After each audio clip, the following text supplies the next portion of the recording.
Your salary is credited by 80,000 টাকা। তার মানে শাহিন 80,000 টাকা বেতন পায়।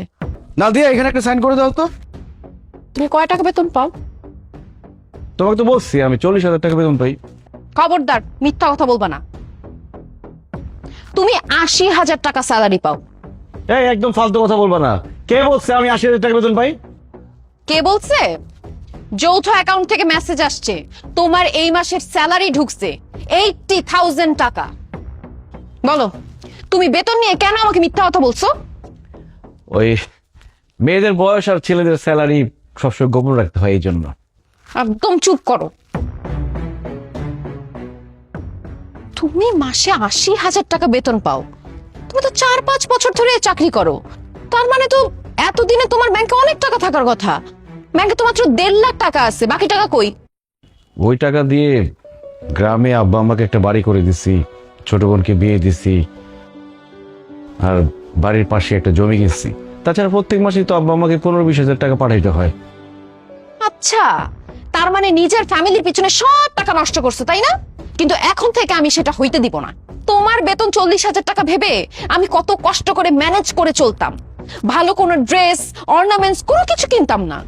কিন্তু এখন থেকে আমার যা মন চায় আমি তাই কিনবো, যেইখানে খুশি সেইখানে খরচ করব, কারণ তোমার তো ইনকাম ভালো।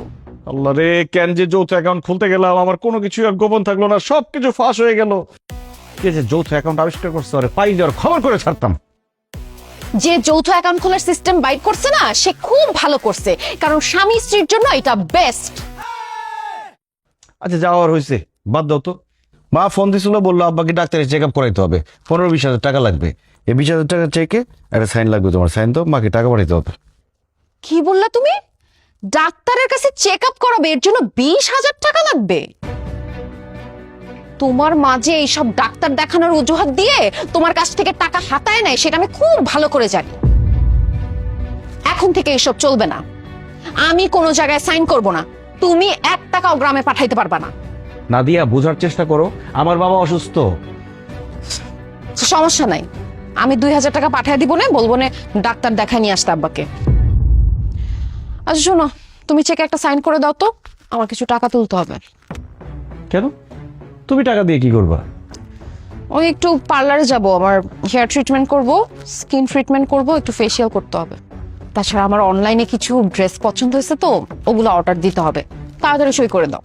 আমার বাবারে চিকিৎসা করার জন্য টাকা পাঠাবো, সেটা তুমি মানা করলা। এখন তুমি পার্লারে গিয়া তুমি হেয়ার ট্রিটমেন্ট করবা, তুমি সাজগোজ করবা, এই জন্য আমি তোমাকে টাকা দিব? প্রশ্নই আসে না। আমি তোমাকে একটা টাকাও দেবো না, আমি কোনো চেকে সাইনও করবো না।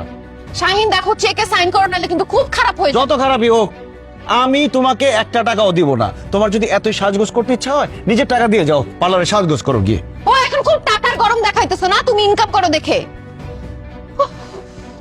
আমার স্কিনটা রাফ হয়ে যাচ্ছে।